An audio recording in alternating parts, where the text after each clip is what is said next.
Hello everybody, this is Bradley Scarff Piano here, and this is my second video in which I'm debunking Wim Winters's ideas by doing each one of his videos in turn. Today I've decided to do the very recent video about the 1808 concert and clear up a lot of the misconceptions he made and correct him on a lot of issues. We shall start with his mathematical timing table. So, how did he create that table? Well, he took the number of bars each piece had using the metronome marks and calculated the length of the bars, ignoring things like rotundos, slowing down, pauses, changes in tempo, all of that. He would have just ignored it. This is absolutely pathetic. It's just, why would you do that? You can use conventional performances because those are conventional. All recordings, all evidence we have suggests that tempo has not changed. One of the oldest orchestral recordings I've found was an old recording of Tchaikovsky's first piano concerto, obviously not Beethoven, but it shows the tempo has not changed since that was recorded. Czerny also says that Beethoven would change tempo frequently, especially when he's embellishing patterns on the piano. So when either he's improvising, or if he's playing on the concerto, he will change things. He will embellish runs. He did that quite a lot, according to Czerny. And it also requires Wim's metronome marks to be infallible, which we know they're not. They are very fallible. Secondly, even taking his table at face value, there are issues. It only counts the complete time music is playing without pauses, applause, tuning, pieces being moved. We don't know if any pieces were encored during the concert, although in my opinion none were, simply because the conditions were so cold, it was so difficult to do. This is also important. We know there would have been a break in the structure of the show, because during the show's program, the first half starts at 1 and the second half also starts at 1, meaning there was almost certainly a break in between. We do not know how long it was. I personally believe 30 minutes is logical, and I will explain that later. Next, there's also the necessity that music being changed and handed out. Performers obviously would have performed their entire piece from memory, would not have performed the entire piece from memory, and it seems unlikely they had the music for the entire show on their stand at once.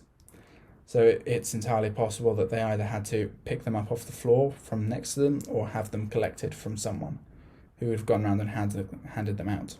We also don't know if the piano was moved at all during the show or if the choir moved before and after their pieces.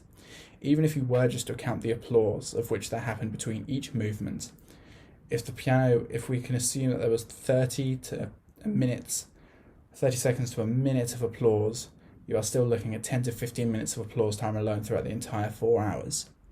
Not to mention, again, changing of scores, and if they were handed out individually, as in the scores handed out individually, the time would have taken a lot longer. The point, however, I'm trying to make with this section is that there are far more variables that make conventional practice far more viable. Double Beat simply does not have the time to accommodate the changing of sheet music, applause, movement of choir, or even simply retuning, which over a 4-hour concert you would have to do, especially one in the cold. Violins would have to be retuned constantly. Wim proceeds to then discuss how it was entirely possible that the fifth was not played in its entirety. Now, this is wrong, factually.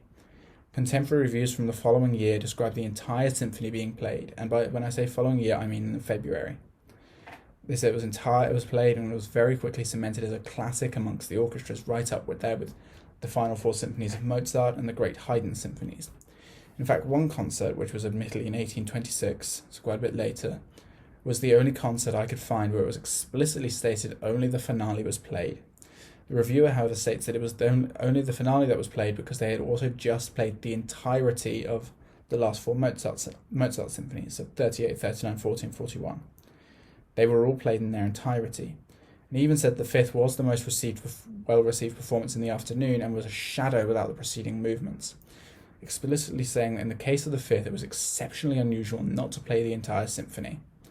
It's the same story with the concerto. Another reviewer from March of 1809 talks about the piece in its entirety, and the piece was not performed between those 2 points. In fact, it wasn't performed very frequently at all until Mendelssohn, who made that piece popular.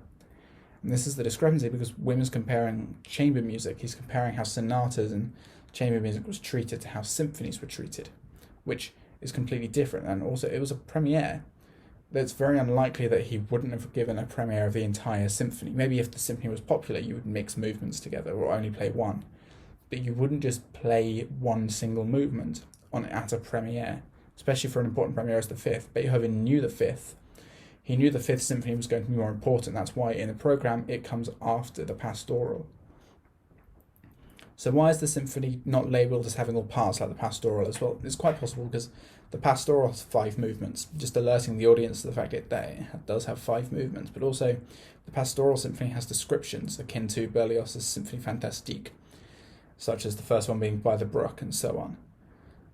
And they would have been labelled as such to give an audience a picture of what Beethoven was trying to intend, and a reviewer, again, another contemporary reviewer from the era, does say that Beethoven showed that through the music exceptionally well. And then finally we get Wim's frantic attempts to make the time fit, very arbitrarily saying they sped up 15%. That's completely irrelevant. You can't prove they sped up 15%. Why didn't they slow down 15% and solve a lot of our issues that way? You could just slow down 50%. The issues with the choral fantasy, which would account for about 20 minutes in double beats or 10 minutes in a conventional timing, which would have made the entire time for the choral fantasy to be played 30 minutes, which just leads nicely in. It all fits.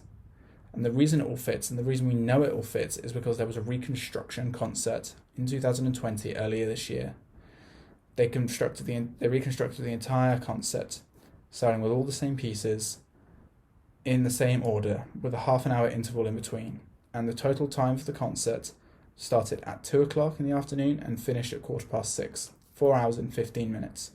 It was all conventionally played, all at conventional tempo, and it all fits the accurate description that we have, which includes changing of music. It only had applause in between the ends of pieces, but we don't know if any were encored.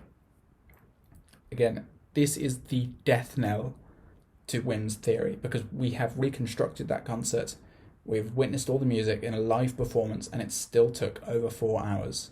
Try as he might, the 1808 reconstruction fits like a glove to the time frame we know the pieces took place in. The mental logic Wim uses to jump around and try and get double beat to fit in is just absurd. Things like, it must be 15% faster, he only played one movement at the premiere, or how he ignored his own statement that Beethoven played at the fastest possible speeds. Because would you ever consider Wim to be playing at the fastest possible speeds? And I get that taste and knowledge and context might be different, but you wouldn't describe that as the fastest possible speed. Not when things like birds fly around that you can listen to thunder and stuff. It's just stuff like that. It all fits. It fits too well. If the reconstruction concert was something like 2 hours long, given the usual efficiency of modern concerts, we've run our concerts very efficiently. They start pretty much on the dot, finish as expected. We would maybe have something to talk about, but we know it's not. We know it still took 4 hours and 15 minutes. And I also want to quickly touch on why Wim made this video. Wim tried to make this video to try and discredit how people who are trying to debunk his ideas consistently talk about concert timings. People like to say it's the only argument we have. It's not. All of our arguments are derived from the same sources Wim uses, it's just we carry on reading them.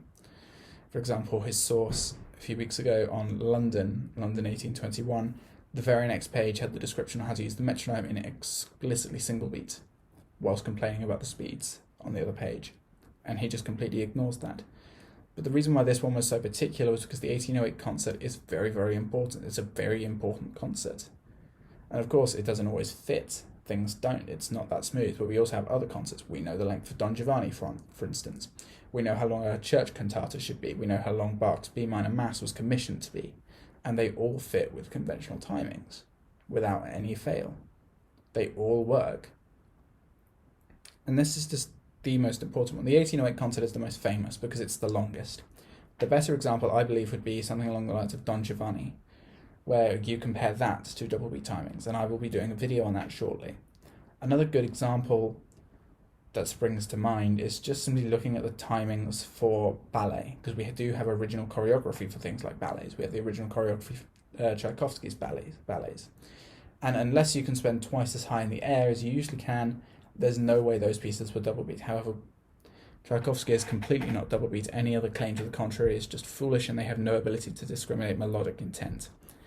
But hey, we've heard Wim's playing. Thank you very much for watching. Please like this video and subscribe, and I shall see you later. Thank you very much.